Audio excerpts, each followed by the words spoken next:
Hello friends, welcome to the point solution. कैसे हो आप सब? तो 3000 एमसीक्यूज की जो रिवीजन एक्सप्रेस चल रही थी उसका आज ये 18वां एपिसोड है। अब तक हम लोग 17 एपिसोड क्लियर कर चुके हैं। आप इनको प्लेलिस्ट में विजिट करके देख सकते हो। बाकी इसमें हम ऐसे क्वेश्चंस कर रहे थे जो आरआरबी ने 2018 के ग्रुप डी के एग्जाम में हर एक शिफ्ट में क्वेश्चन पूछे थे। और ये क्वेश्चंस इतने इंपॉर्टेंट हैं कि आपने देखा कि जस्ट उसके बाद जो आरआरबी एएलपी का एग्जाम हुआ उनमें काफी सारे ऐसे क्वेश्चंस थे जो हूबहू इनसे मिलते जुलते थे। तो आप इनको एक बार जरूर लगाएं। आने वाले जितने भी आपके एग्जाम है, एलपी टेक्नीशियन या फिर जो भी ग्रुप डी के, एनटीपीसी के या फिर आरआरबी जेई के, उन सब के लिए ये इंपॉर्टेंट रहने वाला है। ये आपका बाइलिंगुअल हिंदी इंग्लिश दोनों में है। इसका पीडीएफ आपको डेली जो भी आपका ये पढ़ाया जाता है उसके बाद आपका टेलीग्राम पर अपलोड कर दिया जाता है, तो आप इसको डाउनलोड करके भी पढ़ सकते हो। तो चलिए फिर आज के क्वेश्चंस की तरफ हम मूव करते हैं।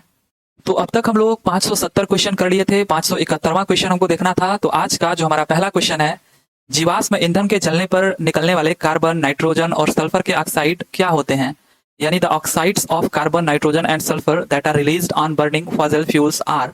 तो आप याद करिए, मैं पिछले के लेक्चर्स में बताया था आपको कि जो नॉन मेटल्स होते हैं, ठीक है, नॉन मेटल्स या फिर अधातु, मैंने हिंदी में जानबूझकर आपको बताया था कि जो नॉन मेटल्स या अधातु होते हैं वो जलने पर क्या बनाते हैं? अ से अधातु और अ से अम्ल। ठीक है, ये मैंने आपको बताया था। यानी ये अम्लीय ऑक्साइड बनाते हैं, एसिडिक ऑक्साइड बनाते हैं। ठीक है, ये याद करने का बस मैंने एक तरीका बताया था आपको कि इससे आपको याद रहेगा। तो आप देख लो, यहाँ पर कार्बन है, नाइट्रोजन है और सल्फर है। ये सारे के सारे क्या है? नॉन मेटल्स हैं, यानी अधातु हैं। और अधातु हैं तो ये एसिडिक ऑक्साइड बनाएंगे, यानी अम्लीय ऑक्साइड बनाएंगे। अ से अधातु, अ से अम्लीय। और वहीं पर अगर आपको एक याद हो गया कि नॉन मेटल्स क्या कर रहे हैं, तो मेटल्स ठीक इसका उल्टा करेंगे। जो मेटल्स हैं, जो धातु हैं, वो अगर जलते हैं, ठीक है, उनको अगर आप जलाते हो तो वो बेसिक ऑक्साइड बनाते हैं। ठीक है, बेसिक ऑक्साइड यानी क्षारीय ऑक्साइड बनाते हैं ये। तो फिलहाल मैं आपसे नॉन मेटल्स का पूछा था, यानी जितने फॉसिल फ्यूल्स हैं जिसमें कार्बन, नाइट्रोजन या सल्फर हैं, वो कैसे ऑक्साइड बनाते हैं? तो ये एसिडिक ऑक्साइड बनाते हैं। फर्स्ट ऑप्शन आपका करेक्ट हो जाएगा। आगे है, a free fall in true sense occurs only, यानी सही अर्थों में किसी वस्तु का मुक्त पतन केवल किस में होता है? तो अब देखिए, जहां पर कोई भी चीज का रेस्ट्रिक्शन ना हो, कोई भी बॉडी नीचे गिर रही है, अब इस पे एयर का रेस्ट्रिक्शन हो सकता है या वाटर का हो सकता है या अदर चीजों का हो सकता है, एटमॉस्फेयर में प्रेजेंट जितने भी गैसेस हैं उनका हो सकता है। बट वैक्यूम में ही एक ऐसा मतलब ये रीजन है जहां पर किसी भी चीज का कोई रेस्ट्रिक्शन नहीं है, इसका फ्री फॉल हो सकता है। सो सिंपली डी हमारा करेक्ट आंसर हो जाएगा कि वैक्यूम में किसी भी चीज का फ्री फॉल हो सकता है। आगे है, if an electric iron rated 1000 watt is operated for 3 hours per day, finally the total energy consumed in 30 days in kilowatt hour. तो काफी आसान क्वेश्चन हमको ये दिया हुआ है कि एक इलेक्ट्रिक आयरन है, इसकी रेटिंग दी गई है 1000 वाट और पर डे ये 3 घंटे आपका यूज होता है। तो 30 दिनों में ये कितना यूज होता है, यानी कितना एनर्जी कंज्यूम करता है, ये बताना है। तो ये चीज तो हम लोग कई बार डिस्कस कर चुके हैं कि 1 किलोवाट आवर, इसी को हम लोग लिखते हैं 1 यूनिट। यानी ये आपका एनर्जी मेजर करने का एसआई यूनिट हो गया या फिर ये आपका कॉमर्शियल यूनिट हो गया। अब यही चीज को हम क्या कहते हैं? 1 किलोवाट आवर का मतलब क्या हो गया? 1000 वाट। 1 किलोवाट का मतलब 1000 वाट। और अगर आप इसी में 1 घंटे का ऐसे मल्टीप्लाई कर देते हो तो यही आपका बन जाता है 1 किलोवाट आवर। और अब ये जो इलेक्ट्रिक आयरन है, इस पर 1000 वाट रेटिंग दी गई है। और जब भी किसी ऐसे इलेक्ट्रिक चीज पर रेटिंग दी जाती है, इसका मतलब होता है कि अगर आप इसको 1 घंटे यूज करते हो तो इसका मतलब आप 1000 वाट पावर कंज्यूम कर जाओगे। तो आप सोचिए, 1 घंटे में अगर आप 1000 वाट पावर कंज्यूम करते हो तो ये तो आपका 1 किलोवाट आवर के ही बराबर होगा, यानी 1 यूनिट के बराबर होगा, राइट। लेकिन आप तो 3 घंटे यूज कर रहे हो एक दिन में, तो 3 घंटे यूज करोगे तो ये आपका 3 यूनिट हो जाएगा, है कि नहीं? 1 घंटे में अगर ये 1 यूनिट हो रहा है तो 3 घंटे में तो 3 यूनिट हो जाएगा। तो 30 दिन में कितना होगा? तो ये तो काफी इजी हो गया। 30 दिन में आपका 90 यूनिट हो जाएगा। तो 1 यूनिट को आप लिखना जानते हो किलोवाट आवर, तो 90 यूनिट को यहाँ पर ये किलोवाट आवर में लिख दिया है। सी आंसर हमारा करेक्ट हो जाएगा। आगे है कि the elements with atomic number 35, 53 and 85 are. तो ये इतने बड़े जो एटॉमिक नंबर दिए गए हैं, इसका मतलब ये नहीं है कि आप इनको नहीं लिख पाओगे। हालांकि आप तो देखते ही देखते आंसर बता दोगे कि हैलोजेंस हैं, बट कैसे? अगर आपको नहीं पता चल रहा है तो एटलीस्ट आपको इतना तो पता है ना कि हाइड्रोजन हो गया आपका, फिर हीलियम, ऐसे पीरियोडिक टेबल जब शुरुआत होता है तो हाइड्रोजन, हीलियम, लिथियम, फिर यहाँ पर कुछ छोड़ने के बाद यहाँ पर आपका आता है बकनोफन, यानी ये आप बेरिलियम कर लो, फिर boron, carbon, nitrogen, oxygen, fluorine और नियॉन। मैं ये लास्ट का आपको ध्यान दिलाना चाहता हूँ कि आपका हीलियम है, नियॉन है, फिर आर्गन, क्रिप्टन, जेनन और ये आपका रेडॉन। तो ये आपका 2 हो गया, एक के बाद ये आपका 2 एटॉमिक नंबर, फिर 10, फिर आपका यहाँ पर आर्गन का 18, ऐसे ही क्रिप्टॉन का 36। ये एक पैटर्न बना रहे हैं और ये जो नंबर्स आपको दिए गए ना, एटॉमिक नंबर, ये भी एक पैटर्न बना रहे हैं। इसी की हेल्प से हम इसको फाइंड करेंगे। अब देखिए, यहाँ पर 2 के बाद अगर हम 8 जोड़ दें तो 10, 8 जोड़ दें तो 18, 18 जोड़ दें तो 36, फिर 18 अगर हम जोड़ दें तो ये 54 बन जाएगा, और फिर 18 जोड़ दें तो ये आपका कितना बन जाएगा, सॉरी अब 2 बार 18 जोड़ दिए तो अब 32 जोड़ना होगा आपको, 32, तो ये आपका 86 बन जाएगा। तो 2 बार 8 जोड़ना है, 2 बार 18 जोड़ना है, फिर आपको 32 जोड़ना है। ये कब तक की बात है, टोटल 6 पीरियड तक का। ये पहला पीरियड, नियॉन दूसरा, आर्गन तीसरा, ये आपका चौथा पीरियड क्रिप्टॉन, पांचवा आपका जेनॉन, और छठा आपका, ये मैं सबके लिए बता रहा हूँ, ये तो आपका स्पेसिफिक पूछ दिया गया, लेकिन आप किसी भी चीज का पता कर सकते हो। अब देखो इनमें जो पैटर्न बन रहा है 35 है, 53 है, और ये 85 है। तो 35 में क्या जोड़े कि 53 आ जाए, तो 18 जोड़ेंगे तब आ जाएगा। अब 53 में क्या जोड़े कि 85 आ जाए, तो 32 जोड़ दो तो आ जाएगा। इसका मतलब है कि ये तो यहाँ वाला पैटर्न बन रहा है, यहाँ वाला। आप ध्यान से देखो कि ये जो आपका है ना, आपका 18 के बाद आप क्या जोड़ रहे हो, यहाँ पर 32 जोड़ रहे हो। तो 18 के बाद देखिए 32 जोड़ रहे हैं हम लोग, यानी ये छठे पीरियड का कहीं यहाँ पर कहीं है आपका 85, है ना। उसके बाद जस्ट आप देखो तो 53 है, उसके ऊपर क्या है 35 है, यानी आपने इस 35 में 18 ऐड किया और फिर आपने 32 ऐड किया, यानी यही वाला पीरियड आपका चला है, छठे पीरियड का हो गया, ये आपका पांचवें, ये आपका चौथे। तो अब बताओ तीसरे पीरियड में ऐसा क्या आएगा। तो तीसरे पीरियड में आप देखो 32 हो चुका, 18 हो चुका, तो 2 बार 18 होगा, 1 बार 18 हो चुका है, 2 बार 18 आपका है ना। तो इसके ऊपर भी वही नंबर होगा जिसको जोड़ने पर ये 18 जोड़ने पर 35 आए। तो किस में 18 जोड़ेंगे, 17 में अगर हम 18 जोड़ते हैं तो 35 आ जाता है। और वही चीज 2 बार 18 हो गया, तो अब हमको 8 जोड़ना है। तो किस में 8 जोड़े कि 17 आ जाए, तो 9 में अगर हम 8 जोड़ेंगे तो 17 आ जाएगा। और 9 आपको पता है किसका होता है, 9 होता है फ्लोरीन का ना, एटलीस्ट फ्लोरीन का तो आपको पता है ना, या फिर क्लोरीन का तो आपको पता है ना, 17 होता है। तो जैसे ही आपको दिखा फ्लोरीन फ्लोरीन, तो आप आसानी से आंसर बता दोगे कि ये तो हैलोजन ग्रुप का है ना। तो ये एक पैटर्न था, आसानी से आप इसको ऐसे बता सकते थे। हैलोजन ग्रुप के हो गए फ्लोरीन फ्लोरीन और ब्रोमीन आयोडीन, ठीक है, एस्टेटीन 80, तो ये आपके हैलोजन ग्रुप के हो गए। आगे है the process where electricity is passed through 10% NaCl is called, यानी वह प्रक्रिया जहां पर विद्युत, ये जो विद्युत है 10% NaCl के विलयन के माध्यम से प्रभावित होती है, वो क्या कहलाती है। इसको हम लोग कहते हैं क्लोर क्षार प्रक्रिया, यानी क्लोर एल्कली प्रोसेस।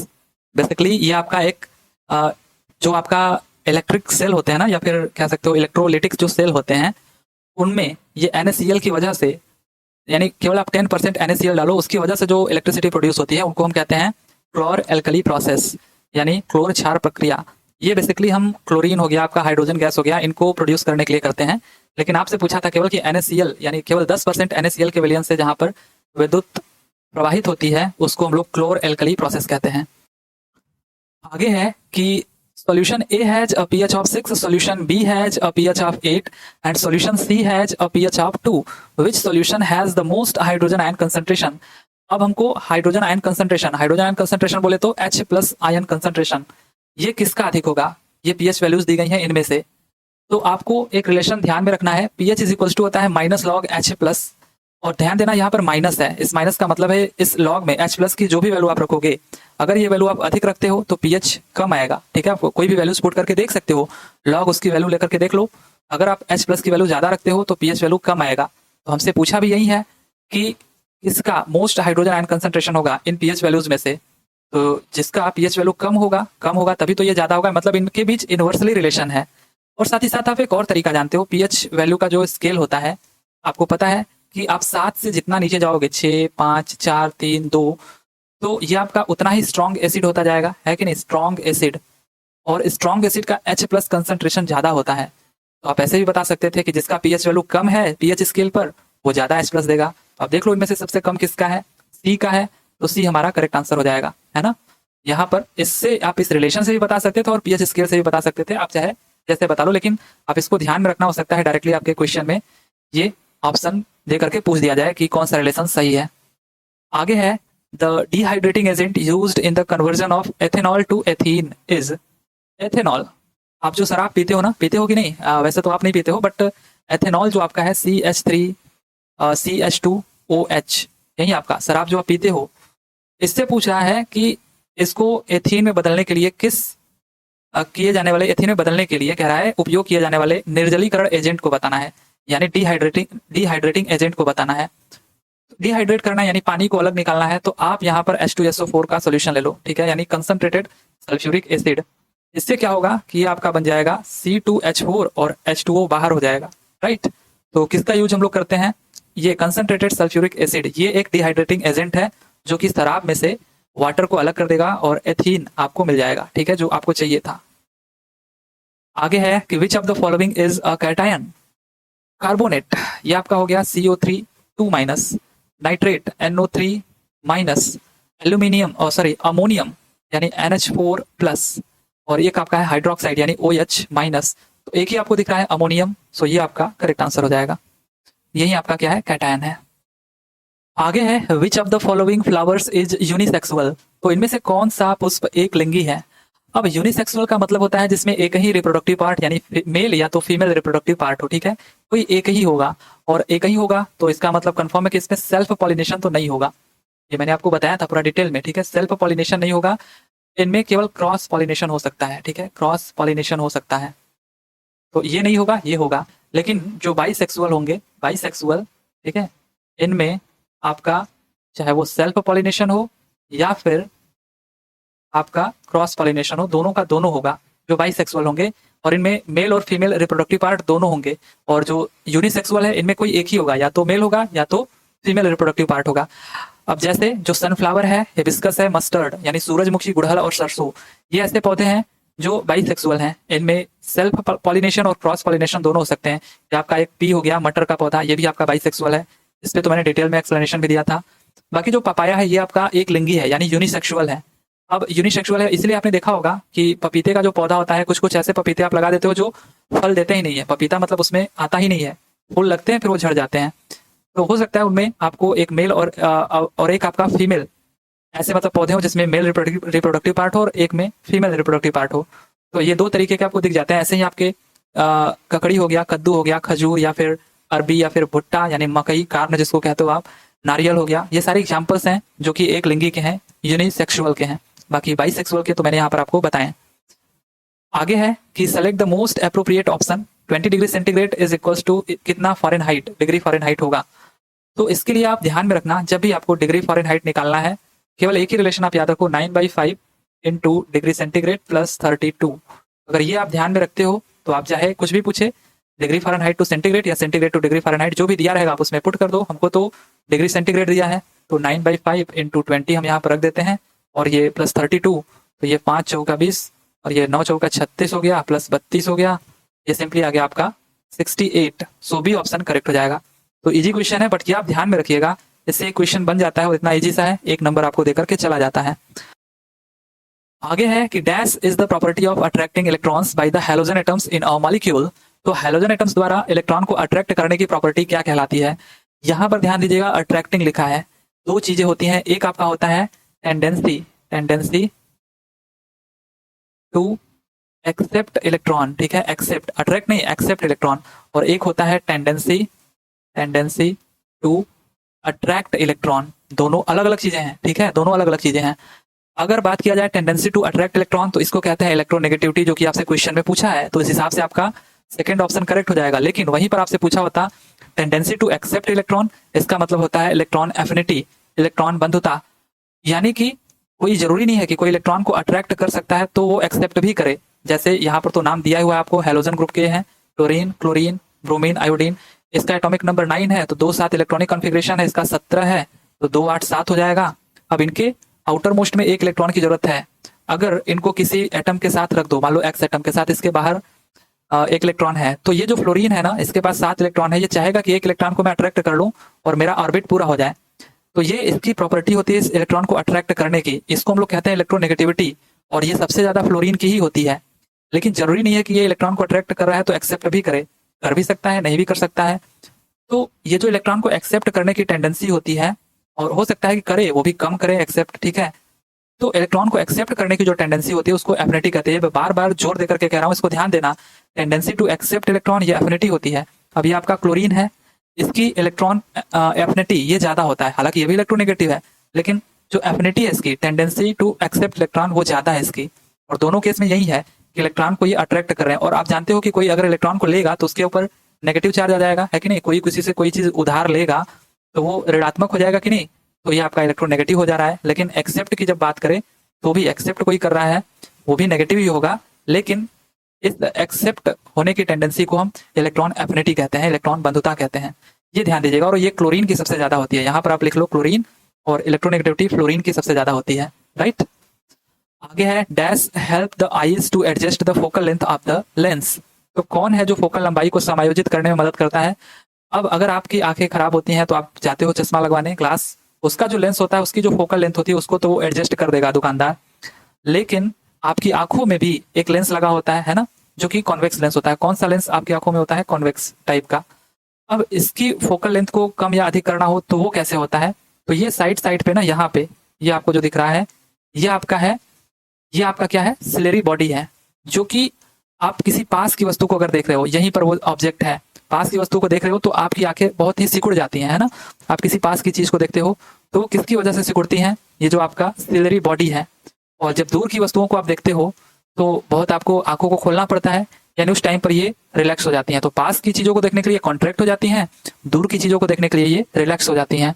तो ये किसके कारण होता है आपका जो फोकल लेंथ एडजस्ट, ये सिलेरी बॉडी के थ्रू होता है, या हिंदी में आप देख सकते हो पश्चाभ काय लिखा गया है, तो ये ध्यान देना। बाकी जो कॉर्निया होता है, ये आपका सबसे ऊपर वाला जो हिस्सा है, कॉर्निया ट्रांसपेरेंट पार्ट है। और आपसे अगर कोई पूछे कि हमारी आंखों का कौन सा पार्ट दान में दिया जाता है, तो ये आपका कॉर्निया वाला पार्ट है, यही दान में दिया जाता है। बाकी आइरिस के बारे में तो आपको पहले ही पता है, हमारी आंखों का जो कलरफुल पार्ट होता है, ये जो नीला कलर का दिख रहा है या फिर कलरफुल पार्ट सिंपली, ये आपका कहलाता है आइरिस। और ये प्यूपिल के साइज को कंट्रोल करता है, और प्यूपिल लाइट के अमाउंट को कंट्रोल करता है कि लाइट ज्यादा आनी चाहिए या कम आनी चाहिए। बाकी रेटिना जहां पर इमेज बनता है ना, इमेज जहां पर बनता है, और कैसा इमेज बनता है, ये आपका रियल बनता है। और रियल बनेगा तो ये कंफर्म है कि इमेज इन्वर्टेड ही होगा, ठीक है। आपका वो किसी भी मिरर में आप देख लो या लेंस में, अगर आपका इमेज रियल है तो वो आपका इन्वर्टेड होगा ही होगा, और इमेजिनरी है तो वो आपका फिर क्या होता है, इरेक्ट होता है, इरेक्ट। लेकिन यहाँ पर आपका ध्यान देना, ये रियल और इन्वर्टेड बनता है। फिर उल्टा बनता है तो हमको सीधा कैसे दिखाई देता है, सीधा हमको दिखाई देता है कि जो हमारा ब्रेन है उसके अंदर फिर कुछ ऐसे लोब होते हैं जो इनको सीधा करके दिखाते हैं, वो हम लोग नर्वस सिस्टम में देखेंगे, राइट। आगे है कि what is the percentage of oxygen in Al2SO4 का थ्राइस। अब इसमें ऑक्सीजन का प्रतिशत कितना है, आप देख लो Al2 या फिर एल्युमिनियम का, पहले आप एटॉमिक मास देख लो सिंपली, है ना, कि कितना मोलर मास है इनका टोटल का। तो एल्युमिनियम का तो 13 होता है, और जो मॉलिक्यूलर मास हो जाएगा वो इसका होता है 27, और सल्फर 16 होता है एटॉमिक नंबर, 32 होता है एटॉमिक मास। ऐसे ही ऑक्सीजन हो गया 16, 8 इसका एटॉमिक नंबर, 16 इसका एटॉमिक मास हो जाएगा।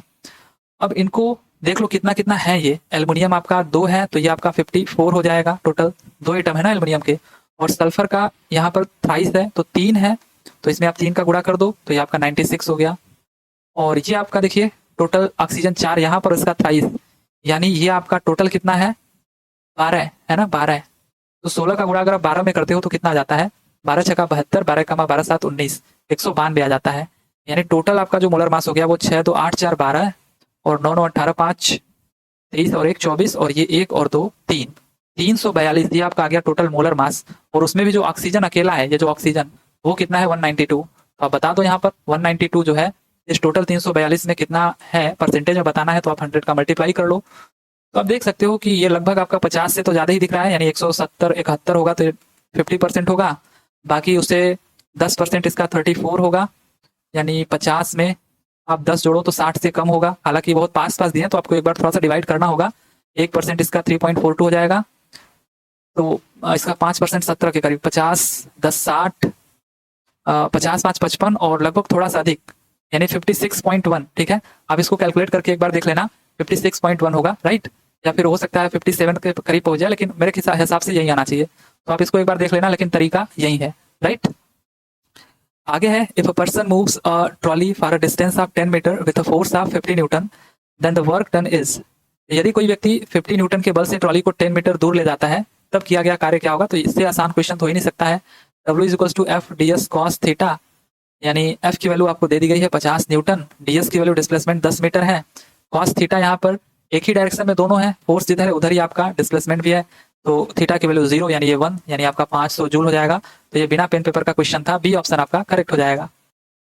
आगे है कि dash elements have the largest atom. तो लार्जेस्ट एटम जब भी बोले तो आप पीरियोडिक टेबल में आ जाओ, और पीरियोडिक टेबल में अगर लेफ्ट टू राइट आप मूव करते हो तो जो रेडियस होता है या एटम की जो साइज होती है वो किस पे डिपेंड करेगी, रेडियस पर ही। तो रेडियस जो होता है वो डिक्रीज करता है। क्यों डिक्रीज करता है, क्योंकि जैसे जैसे आप आगे जा रहे हो इस पीरियोडिक टेबल में वैसे वैसे एटॉमिक जो नंबर है, एटॉमिक नंबर वो बढ़ेगा, अब ये बढ़ेगा तो यही हमारा बराबर होता है नंबर ऑफ प्रोटॉन्स के, तो प्रोटॉनों की संख्या भी बढ़ेगी, है कि नहीं। तो अगर प्रोटॉनों की संख्या बढ़ती है यानी कि पॉजिटिव चार्ज बढ़ता है न्यूक्लियस में, तो ये जितने भी इसके बाहरी शेल में इलेक्ट्रॉन्स होंगे उनको अपनी तरफ अट्रैक्ट करने की पावर भी इनके अंदर ज्यादा आएगी, तो ये आपका और भी ज्यादा कॉन्ट्रैक्ट होगा, यानी इसका जो रेडियस है वो और भी छोटा होगा। तो जितना आप लेफ्ट टू राइट मूव करते हो पीरियोडिक टेबल में, एटॉमिक जो रेडियस है वो घटता जाता है, इससे इसकी साइज भी घटती जाती है। बाकी आप पीरियोडिक टेबल में ऊपर से नीचे आओगे तो रेडियस इंक्रीज होता जाता है, यही रीजन है इसके अंदर भी, ठीक है। एटॉमिक रेडियस आपका इधर इंक्रीज होगा। अब आप देख लो कि हाइड्रोजन तो सबसे ऊपर हो गया, ठीक है, हालांकि इसका जगह फिक्स नहीं है, फिर भी ये छोटा है। बाकी ये जो फ्लोरीन है, लिथियम है, ऑक्सीजन, ये साइड से सेकंड वाले पीरियड में आते हैं। लिथियम हो गया और इधर कहीं आपका आ जाएगा boron, carbon, nitrogen, oxygen, fluorine और नियान। तो ये जो ऑक्सीजन और फ्लोरीन ये इसी लिथियम यानी कि सेकंड पीरियड में ही आते हैं। और आप देख लो कि ये आप लेफ्ट टू राइट मूव कर रहे हो, तो जो लेफ्ट साइड में उसका रेडियस ज्यादा है, बाकी आप जितना ही राइट साइड में जा रहे हो उसका रेडियस कम होता जा रहा है, तो इनकी साइज भी कम होती जाएगी। तो लिथियम इनमें सबसे बड़ा हुआ, तो सी ऑप्शन हमारा करेक्ट हो जाएगा। तो इस तरीके से आपको ध्यान में रखना है कि लेफ्ट टू राइट जाने पर क्या हो रहा है और क्यों हो रहा है, बाकी ऊपर से नीचे जाने पर क्या हो रहा है। आगे है कि A oblique and dash tissues is formed beneath the skin and between internal organs. तो कौन सा ऐसा उत्तक है जो त्वचा के नीचे और आंतरिक अंगों के बीच पाया जाता है। तो हमारी जो स्किन हो गई और जो हमारे इंटरनल ऑर्गन्स हो गए, ठीक है ना, जो इंटरनल ऑर्गन्स हैं इनके बीच पाया जाने वाला जो टिश्यू होता है जो इनको इंसुलेट करता है इंटरनल ऑर्गन्स को। जैसे मान लीजिए कोई कहीं आग लग गई और उससे आप थोड़ा बहुत जलने लगे, तो ये इंसुलेशन का काम करता है। आपके इंटरनल ऑर्गन जितने भी आपके किडनी, आपका जो स्टमक है या फिर पेनक्रियाज वगैरह जो भी हैं, हार्ट हो गया, उनको जलने से बचाने के लिए एक लेयर होता है बीच में, इसको हम लोग कहते हैं एडिपोज टिश्यू। ये आपका एक वसीय उत्तक होता है, इसलिए इसको वसा उत्तक भी कहते हैं, ठीक है, या इसको हिंदी में अधिवृक्क शायद कहते हैं। तो एडिपोज टिश्यू ये आपका होता है स्किन और इंटरनल ऑर्गन्स के बीच। डी ऑप्शन हमारा करेक्ट है। आगे है a car accelerates uniformly from 18 kilometre per hour to 72 kilometre per hour in 5 second. The acceleration of the car is. Simply acceleration निकालना है, ये मीटर पर सेकंड स्क्वायर में होता है और लेकिन ये किलोमीटर पर आवर में दिया है, तो आप इनको चाहो तो आराम से बदल लो मीटर पर सेकंड में। कैसे, जब छोटे यूनिट में आते हैं तो 5/18 से मल्टीप्लाई करते हैं, जब बड़े में जाते हैं तो 18/5 से करते हैं। तो ये 18 से 18 कट गया, ये आ गया आपका 5 मीटर पर सेकेंड ये वाली स्पीड। और ये 72 वाली कितनी आ जाएगी, 72 है, छोटे वाले में जाना है तो 5/18 से मल्टीप्लाई हमने किया और ये आपका आ गया 20 मीटर पर सेकेंड। हमने मीटर पर सेकेंड में चेंज कर लिया। तो एक्सेलरेशन आपका होता है फाइनल वेलोसिटी, ठीक है, माइनस इनिशियल वेलोसिटी, या फिर आप सिंपली v माइनस यू कर लो अपॉन टाइम। ये आपका जो फर्स्ट इक्वेशन होता है मोशन का वही है। तो a इज इक्वल्स टू क्या हो गया आपका, सिंपली फाइनल आपका 20 है और इनिशियल आपने देखा 5 है, टाइम कितना सेकंड ले रहा है 5 सेकंड का, तो 15/5 और ये आपका आ गया 3 मीटर पर सेकंड स्क्वायर एक्सेलरेशन। सो डी ऑप्शन हमारा करेक्ट हो जाएगा। आगे है atomic radius is measured in. Atomic radius को हम किस में मेजर करते हैं। अब जो आपके बोर्ड वालों ने आंसर दिया था वो दिया था नैनोमीटर, बट आप देखोगे कि आप इसको माइक्रोमीटर या मिलीमीटर या सेंटीमीटर किसी में भी मेजर कर सकते हो, मेजर ही तो करना है। हाँ, ये है कि मैक्सिमम देखोगे तो नैनोमीटर में मेजर करके दिया जाता है, इसलिए बोर्ड ने नैनोमीटर को करेक्ट कर दिया था, बट ये कोई बात नहीं हुई। कई जगह पर कई बुक में सेंटीमीटर में भी मेजर किया गया है, मिलीमीटर इवन मीटर में भी मेजर किया गया है, मतलब लिखा गया है। तो मेजर तो हम किसी में भी कर लें, बट ठीक है, नैनोमीटर दिया गया है तो नैनोमीटर को आप टिक करना, राइट। आगे है कि which gas is used for the preparation of soda water. Soda water के लिए कौन सी गैस का उपयोग किया जाता है, तो ये किया जाता है सिंपली कार्बन डाइऑक्साइड का, right. Which of the following organism does not belong to the Monera kingdom. तो मोनेरा किंगडम से इसमें से कौन सा बिलोंग नहीं करता है, तो ये आपका हो गया यीस्ट। ये जो खमीर है ये आपका मोनेरा किंगडम से बिलोंग नहीं करता है। बाकी ये आपका करता है कवक जगत से, ठीक है, या फंगस है ये आपका, ठीक है, तो यीस्ट नहीं करता। बाकी आपका बैक्टीरिया हो गया या फिर रॉड शेप्ड बैसिलस हो गया या साइनोबैक्टीरिया, ये तीनों के तीनों मोनेरा किंगडम के हैं। तो ध्यान रखना यीस्ट आपका कवक जगत का है, ठीक है, या फंगल कह सकते हो ये। आगे है कि प्रसव पीड़ा डैश की दीवारों में संकुचन के कारण होता है, labour pain is caused by contraction in the walls of.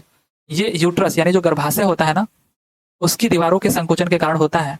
मतलब एक समय ऐसा होता है कि रिप्रोडक्शन के बाद ये दीवारें मोटी हो जाती हैं, ठीक है, मोटी हो जाती है, जिसमें जाइगोट आकर के फिक्स हो जाता है। लेकिन जैसे ही जाइगोट अपना स्थान छोड़ता है ये दीवारें फिर पतली हो जाती है, और पतली होने के कारण ही यानी सिकुड़ जाती है, कॉन्ट्रैक्ट हो जाती है, और ये सिकुड़ने के कारण ही फिर ये जो आपका लेबर पेन या प्रसव पीड़ा या जिसको आम भाषा में पीरियड कहते हैं वो पीड़ा होने लगती है। तो किसके सिकुड़ने के कारण होता है? यूट्रस की दीवारों के सिकुड़ने के कारण होता है, गर्भाशय की दीवारों के सिकुड़ने के कारण, ये ध्यान रखना। आगे है, if the atomic number of an element is 13 then how many shells are there in this element. तो 13 है, इसका इलेक्ट्रॉनिक कॉन्फ़िगरेशन कर लो। एल्यूमिनियम वैसे है ये आपका 2 8 10 3 13, सो 3 शेल इसमें है। सो ए ऑप्शन हमारा करेक्ट हो जाएगा। ठीक है, 1 2 3 तीन ही शेल हैं। आगे है, the atomic number of N is 7 then the atomic number of the third element of the nitrogen family is. अब इस नाइट्रोजन फैमिली की कह रहा है थर्ड एलिमेंट क्या होगी।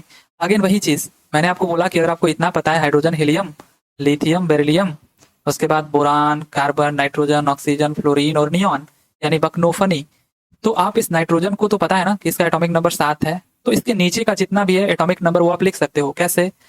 क्योंकि ये आपका नियॉन है और इसका 10 होता है और ये ऊपर हीलियम का 2। तो आपको मैंने अभी कुछ देर पहले ही बताया कि इसमें 8 जोड़े थे हम लोग, और अब नीचे अगेन 8 जोड़ेंगे तो ये 18 हो जाएगा, यानी ये पहला पीरियड, दूसरा और ये तीसरा। ठीक है ना, इस तरीके से। फिर चौथे में, यानी चौथे में क्या आएगा आपका 2 8 10 10 8 18। अब 2 बार आपको 18 18 जोड़ना है।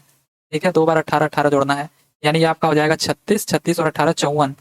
तो इसी तरीके से ये तो आपका सेकेंड पीरियड में है ना नाइट्रोजन, तो इस सेकेंड पीरियड से थर्ड पीरियड में आने के लिए आप देखो 8 जोड़ना पड़ रहा है, तो 8 जोड़ दो, तो ये आप देखोगे 7 8 15 हो जाएगा, है कि नहीं। अब थर्ड से फोर्थ में आना है तो आप 18 जोड़ोगे, जैसे कि यहाँ पर आपने जोड़ा है, तो 15 और 18 33 हो जाएगा। तो ये आपका तीसरा फैमिली है इस नाइट्रोजन का। पहला तो नाइट्रोजन खुद हो गया, दूसरा आपका 15 एटॉमिक नंबर वाला हो जाएगा, और तीसरा 33 एटॉमिक नंबर वाला हो जाएगा। तो ये एलिमेंट क्या है उससे कोई मतलब नहीं है, आपको तो पता चल गया ना कि 33 इसका एटॉमिक नंबर है। तो डी ऑप्शन आपका करेक्ट हो जाएगा, जो कि इस नाइट्रोजन फैमिली का थर्ड एलिमेंट था। राइट। आगे है, if the temperature increases then the speed of sound. ये मैं आपको कई बार बता चुका हूँ, टेम्परेचर अगर आप बढ़ाते हो तो स्पीड जो होता है साउंड का वो बढ़ जाता है। इंक्रीजेज आपका करेक्ट आंसर हो जाएगा। और ये आपके एनसीईआरटी का डाटा है कि 0 डिग्री सेंटीग्रेड पर एयर में, स्पेशली एयर की बात हो रही है, जो साउंड की स्पीड होती है वो 331 होती है। आप राउंड फिगर करके देख लो। बाकी 22 डिग्री सेंटीग्रेड पर 344 और 25 डिग्री सेंटीग्रेड पर 346, ये आप ध्यान रखना। तो आप देखो टेम्परेचर बढ़ा रहे हो ना, जैसे जैसे 0 से 25 है तो स्पीड भी साउंड की बढ़ गई, तो इसलिए इंक्रीजेस करेक्ट आंसर होगा। आगे है कि the human respiratory pigment is. Human का जो श्वसन वर्णक होता है वो हीमोग्लोबिन होता है। ठीक है, हीमोग्लोबिन, ये आपका करेक्ट आंसर हो जाएगा, जहां हिम का अर्थ होता है आयरन और ग्लोबिन का अर्थ होता है प्रोटीन।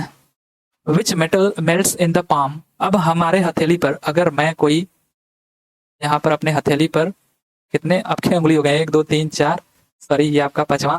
तो अगर मैं इस पे ऐसा क्या, कौन सा मेटल रखूं जो कि पिघल जाए, तो ये आपका होता है गैलियम। ठीक है, गैलियम। वैसे तो आप देखो पिघल जाएगा तो ये लिक्विड स्टेट में आ जाएगा, लेकिन एक ही मेटल आपका होता है Hg, पारा, जो कि लिक्विड स्टेट में होता है, और एक ही नॉन मेटल होता है ब्रोमीन, जो कि लिक्विड स्टेट में होता है। लेकिन ये कैसे लिक्विड स्टेट में आ गया? एक्चुअली हमारे हाथ का जो टेम्परेचर है, यानी हमारी बॉडी का, वो तो 37 डिग्री सेंटीग्रेड है, लेकिन ये जो गैलियम होता है ना, ये आपका, इसका बहुत ही कम टेम्परेचर पर होता है, 29 डिग्री के आसपास। तो जैसे हम हथेली पर रखते हैं, हमारी हथेली की जो गर्मी होती है इससे पिघला देती है। तो गैलियम हमारा करेक्ट आंसर हो जाएगा, जो कि हमारे हथेली पर रखते ही ये मेल्ट होने लगता है, मेल्ट होना शुरू हो जाती है। आगे है, how many helium atoms are present in 52 unit of helium. ये भी क्वेश्चन आपसे गलत पूछा गया था बोर्ड में, बट ये मैंने सही करके लिखा है कि 52 यूनिट हीलियम में कितने हीलियम परमाणु मौजूद हैं।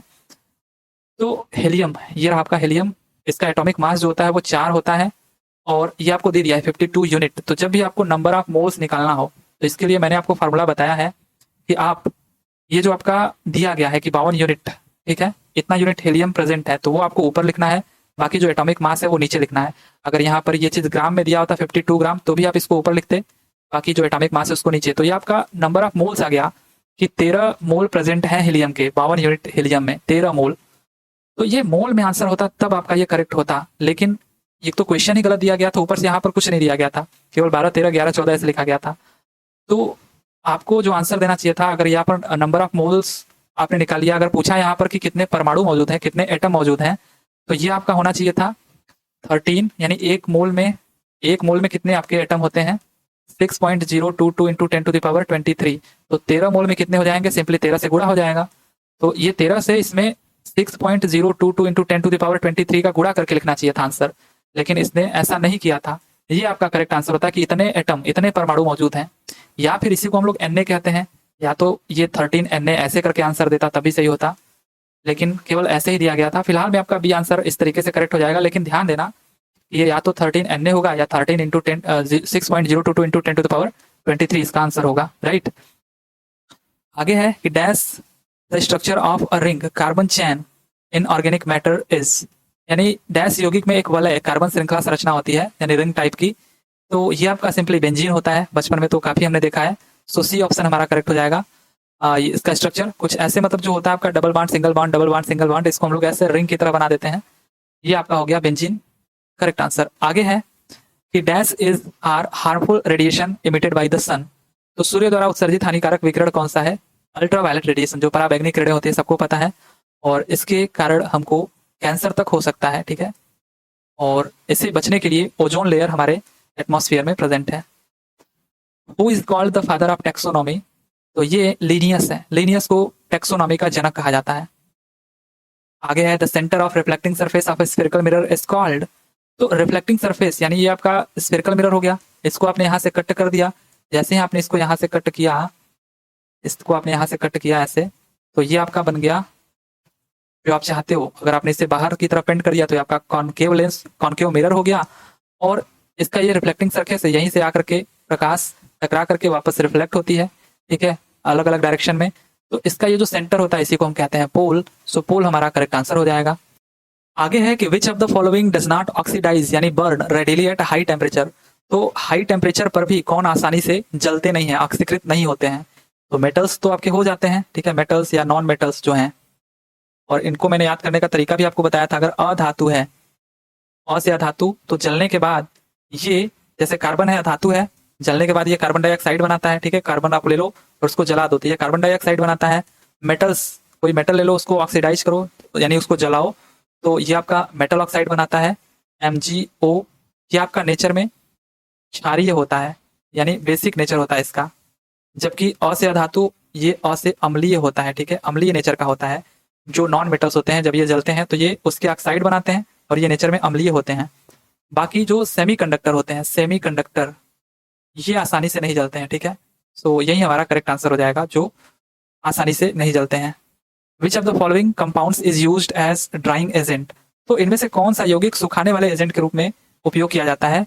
तो इनमें से आपका कैल्शियम क्लोराइड, ये आपका करेक्ट आंसर हो जाएगा। साथ ही साथ आप इन कुछ अन्य नामों को भी ध्यान में रखना, जैसे sodium chloride, calcium chloride, silica gel, sodium hydroxide हो गया यानी NaOH, और साथ ही साथ आपका पोटेशियम हाइड्रोक्साइड हो गया, ग्लिसरीन हो गया, हनी हो गया जो हनी है, और मैग्नीशियम क्लोराइड, ये सारे के सारे क्या है आपके सुखाने वाले एजेंट हैं यानी ड्राइंग एजेंट है। इनमें से आपने सिलिका जेल को तो देखा भी होगा कि जो आप कोई चीज बाजार से मंगाते हो पैक्ड होती है ना, उसके अंदर ये सिलिका जेल रखी जाती है ताकि वो मॉइस्चर उसका सोख ले, मतलब वो उसमें नमी ना आए, राइट। तो ये सिलिका जेल के कुछ उसमें पैकेट्स पड़े होते हैं। तो फिलहाल में कैल्शियम क्लोराइड आपका करेक्ट आंसर है, जो कि इनमें से है, और ये भी ऑप्शंस आप ध्यान में रखना।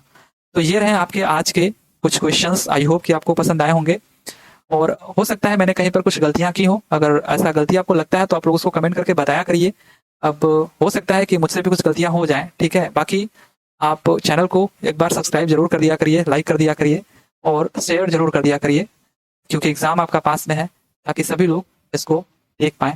तो चलिए फिर मिलते हैं अगली वीडियो में, तब तक के लिए thank you, tata and bye bye.